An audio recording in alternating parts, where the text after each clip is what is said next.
Hi, I'm Elisa Rumici. I'm a pianist, researcher, and pedagogue, and I'm here to guide you through Rautavaara's music for upright piano number 1 and 2, giving you some performance and interpretation tips. Let's start.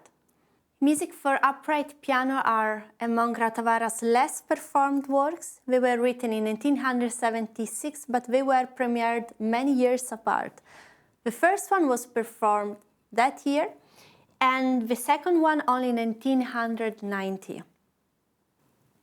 These are very colorful visionary pieces. The first one was influenced by Elisa Rumici's novel Maisema Landscape, with its description of fantastic flowers, trees, and animals. And we can see this reflected in the music, where Rautavaara creates a dreamlike atmosphere with sonorities that seem to transcend the conventions of piano playing. The second piece pays homage to Johann Sebastian Bach's C major prelude from the first book of a Well-Tempered Clavier. These are very experimental piano pieces that cannot be played on a grand piano. They really need to be performed on an upright piano, and the choice of upright piano is going to influence very much what we can do, as we will see. So here are some suggestions on how to interpret Rautavaara's writing, which is a little bit different from the writing he uses in his other piano pieces, and therefore might be a little bit challenging to read. So let's start with the first one. So the first thing that I suggest you is to take some stickers and prepare a few reference points here on the strings. What is important to know is that the writing can change depending on the composer, on the country, but for Rautavaara, the lowest A is written with capital A and the number 2, whereas the middle C is written with a small c and 1. So here in the left hand, he writes, press down soundlessly. And this is done in order to create a resonance effect once you glide across the strings with the fingernails.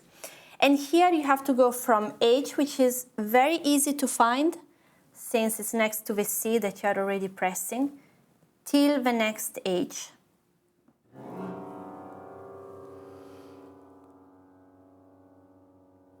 And then here on the C, you glide along the 3 C strings with a plectrum. So depending on the plectrum you choose, on how rigid or flexible it is, you are going to have a different effect, because when the plectrum is very rigid, then the sound is going to be louder. When it's very flexible, it might be a little bit softer. And here the choice of piano is going to influence what you can do. Because in my case, for example, if I glide on the C strings, then I have only 2 strings. So since Rautavaara wants me to glide on 3 strings, I have to change note and go here. So the whole passage is going to sound like this.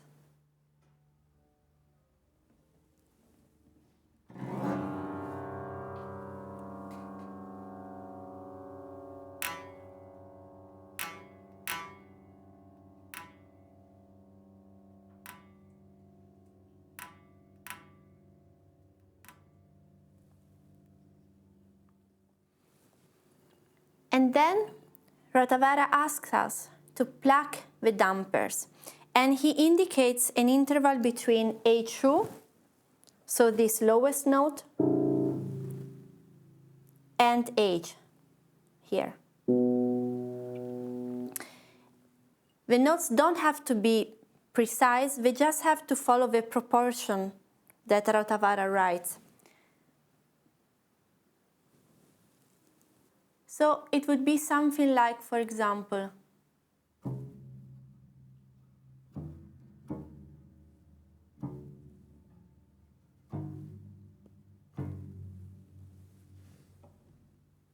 then the next line is basically the same. So we go on to the next page, page number 2, where at the end of the second line he writes, press the C sharp and the D strings firmly a little below the bridge.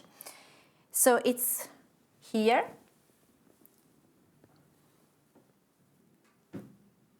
And while we do this with the right hand, we can play D and C sharp with the left hand.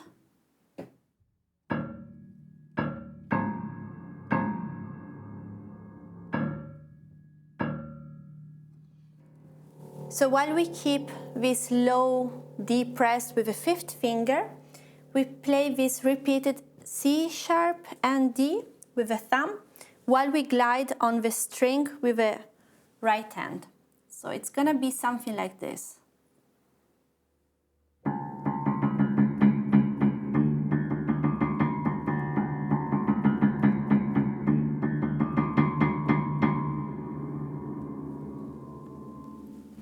And we repeat this continuously.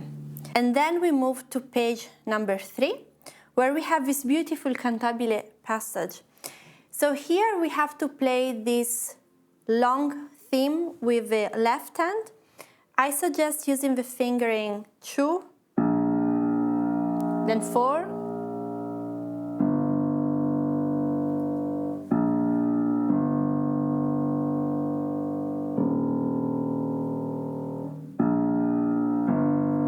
here I change to the second finger so that I can play low C with 5.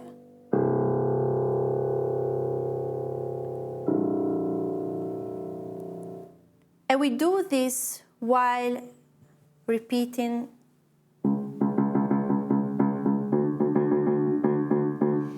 So my suggestion when you first start practicing this, it's to actually write which note of a theme corresponds with the C sharp or the D.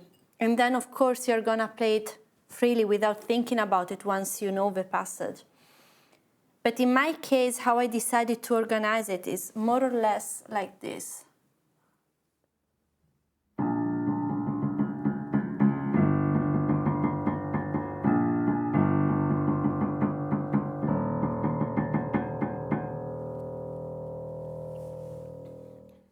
So then we go to the next line where we have this very loud A pizzicato, and you can choose the fingering that gives you more energy. It could be, for example, 2, 3, 4 in the left hand,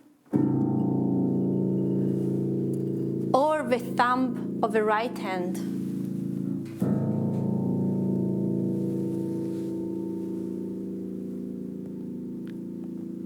So while we keep the pedal, Rautavaara asks us to play glissando with fingernail on the highest octave of the keyboard. So it's between this C and this other C. Also here, what matters is to follow the proportion. We don't have to play exact notes.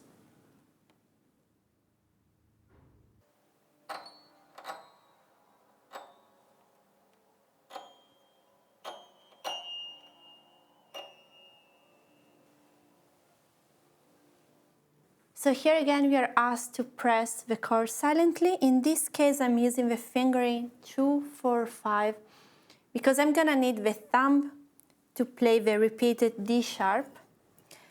And this time we have to play the glissando on the strings using the plectrum, again between H and H.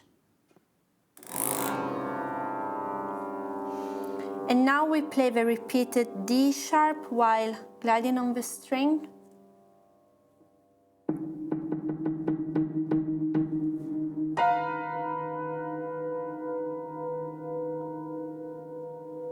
And then we change chord. And then it continues with the same type of pattern. And we move to page 5, where we have the agitato. So here we are supposed to play a little bit faster. And here again we have the same problem as earlier because we have to play with the plectrum on the 3 C strings. But in my case, as with many other upright piano, C has only 2 strings. So we have to change note and pick the first one that we have with 3 strings. And we do this while we play the left hand. And then, here again depends which piano you have, we need to play a glissando between H sharp and E flat. So here again it depends a little bit on which upright piano you have, because sometimes the strings are divided. In that case, just transpose it. And so while you do this, you also play the left hand. And then we move to page 6, where we have this beautiful effect. So we come from this arpeggio. And then we have to play D very loud.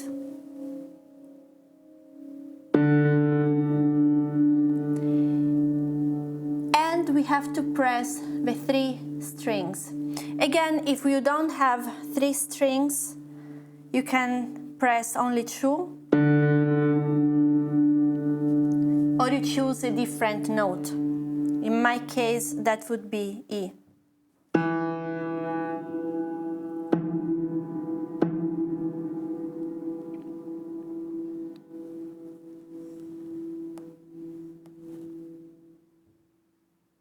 Let's move to page 8. Here Rautavaara indicates to play the repeated G sharp.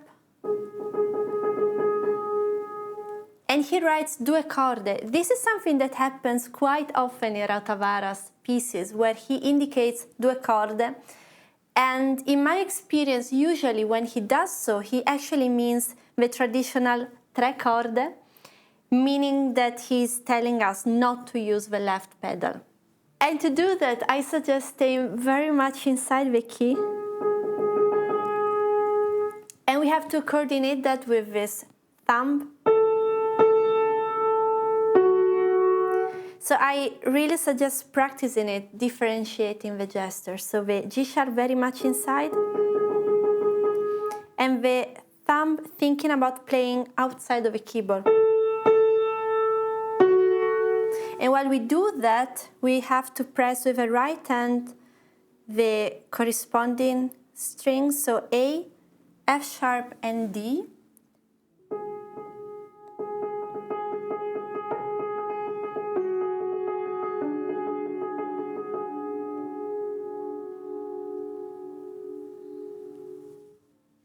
So we move on to page 11, where we have this glissando with the right hand on the white keys and the black hand on the black keys between A and G sharp. And now this part actually reminds me a lot of Rautavaara's second piano sonata, because we have this big cluster. The first one is with the right arm between G and A. Then we have 2 clusters with the left hand. The first one between G and A flat, and the second one between G and A. And now we have a slow arpeggio between G flat and G.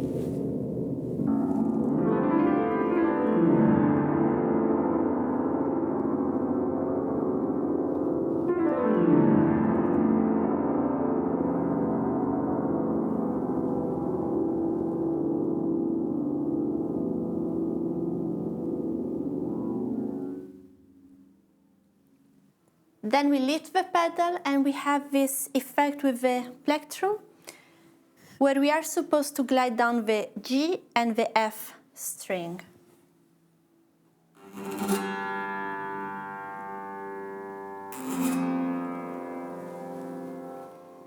And the direction you choose is gonna influence the sound, so you can experiment with that. For example, I like to go down on the first one and up on the second one.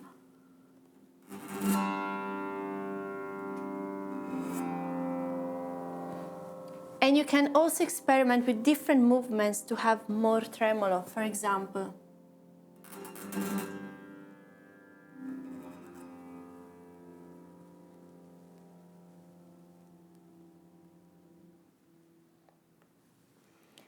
Then the writing is similar, so we can move on to page 14, where we start in the second line with this symmetrical writing. And symmetry is one of the main characteristics of Rautavaara's music. And every time I find a symmetrical passage, of course, I try to use a symmetrical fingering. So in this case, I like to use 4-1, 4-1, and then 5-1, 5-1.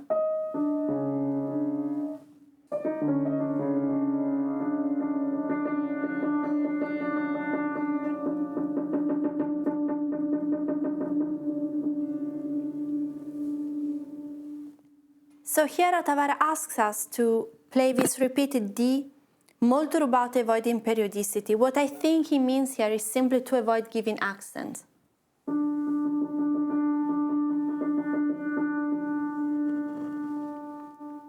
And then we move to the next page, Adagio, which I wouldn't play super slow. I would still try to have a little bit of a phrase in the chords.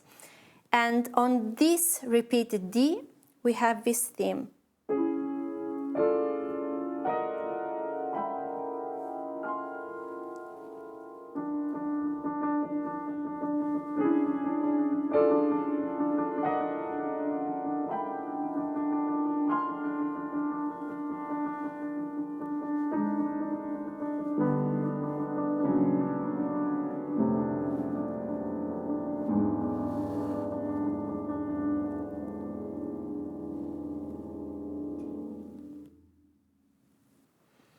And we move to the next page, page 17, where again we have this effect of gliding on the strings with a plectrum.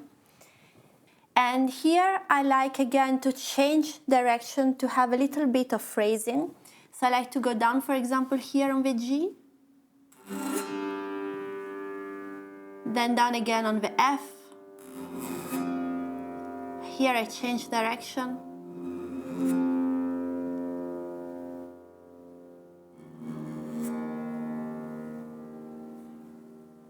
And in the last line, we play the left hand, the D and the G, while we glide with the right hand with a plectrum between E flat and F flat.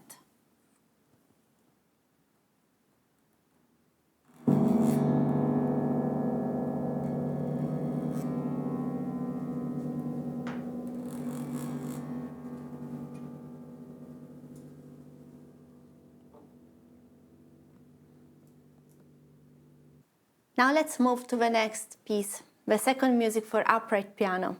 This piece is much shorter but also much faster. In this case, Rautavaara writes the metronome, and it's interesting to see that he dedicates it to the G major prelude of Johann Sebastian Bach. Of course, this is a mistake. It should be the C major prelude.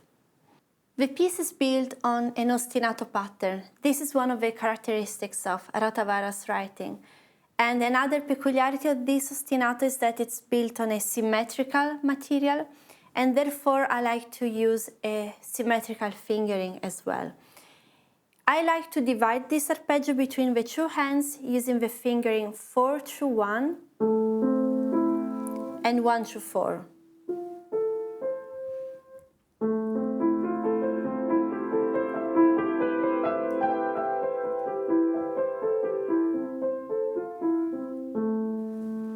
And moving on, since we are asked to play pizzicato in the strings, I like to play the transition between the two bars only with the right hand, while I play the pizzicato with the left hand. So playing it slow, it would sound like this.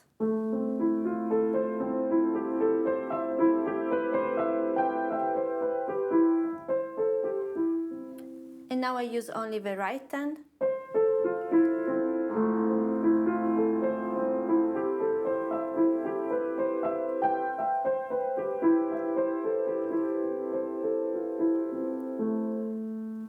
And he asked us to play all of this very fast, pressing the una corda pedal, so the left pedal.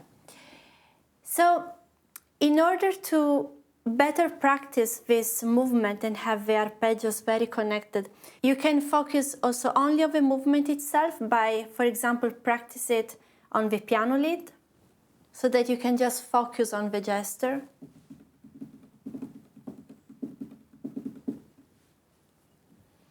To have a clearer sound reference of what it would sound like if you played it continuously without interruption between the hands, you can practice it playing it with just one hand, for example, the right hand.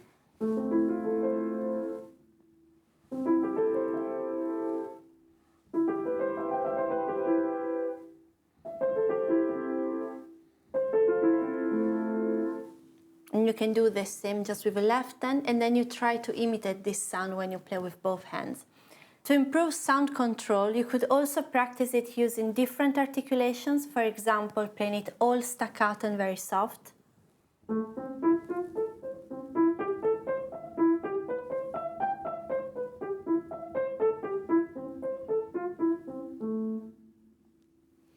And then you could also practice it by focusing on the passage between the hands, by starting with the thumbs. Then you increase and you add one note. Then you add also the third note.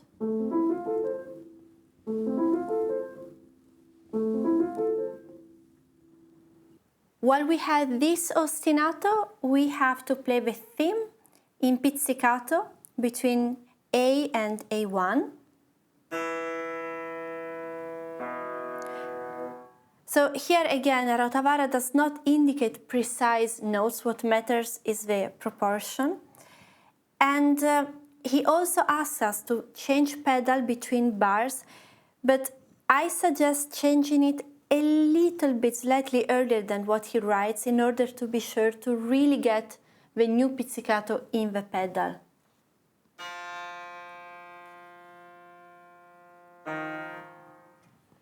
So it would be something like this.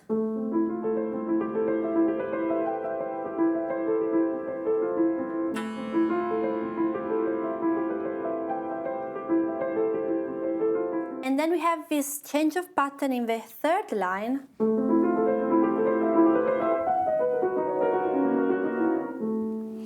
And what I like to do here, to highlight this change of pattern, is to connect it with a little bit, a very slight rubato, so that it becomes a little bit more expressive.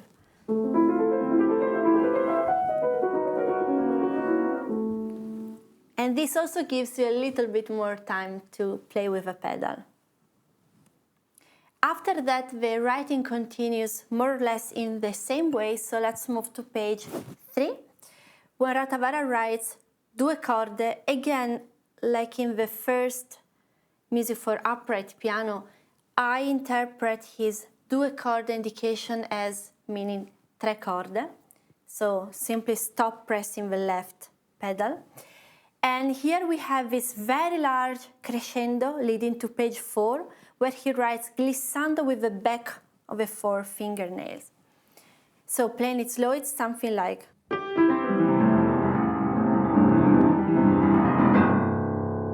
And here he asks us to play glissando with the back of the 4 fingernails and to repeat until crescendo is possible. Of course, this can change depending on the hole where you are playing. Usually I like to repeat this more or less 4 times. And then you go on, and this time it changes. And we press the string suddenly to stop the sound.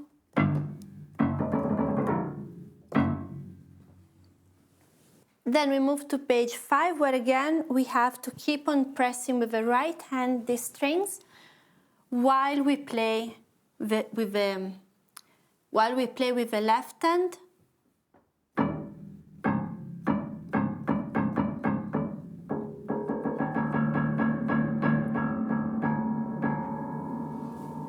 And then we have to change pedal on this A pizzicato.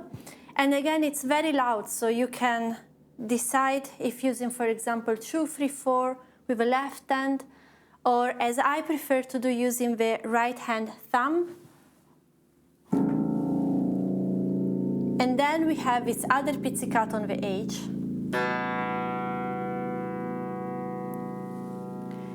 And then we go back to the writing that we had also at the beginning. Here in the last line of page 5, the initial theme comes back, but what changes in this case is how we play the theme, because we don't play pizzicato anymore, but we are asked to hit the string with a knuckle. And in this case, we have to play between A and F1.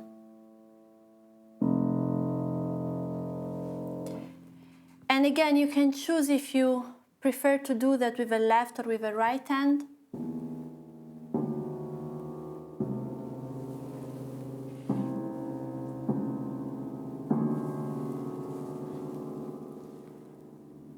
But again, what I suggest to do is to divide the arpeggio between the two hands.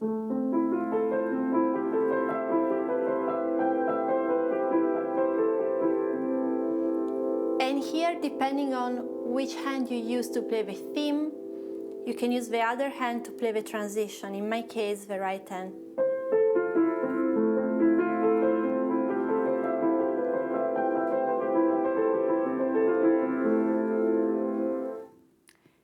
And then we go towards the end, where Rautavaara writes to change pedal when we have a change of pattern. I personally like to have a little bit of pedal also towards the end to keep this resonance effect, because after all, this is experimental music, so I feel like it invites for some freedom.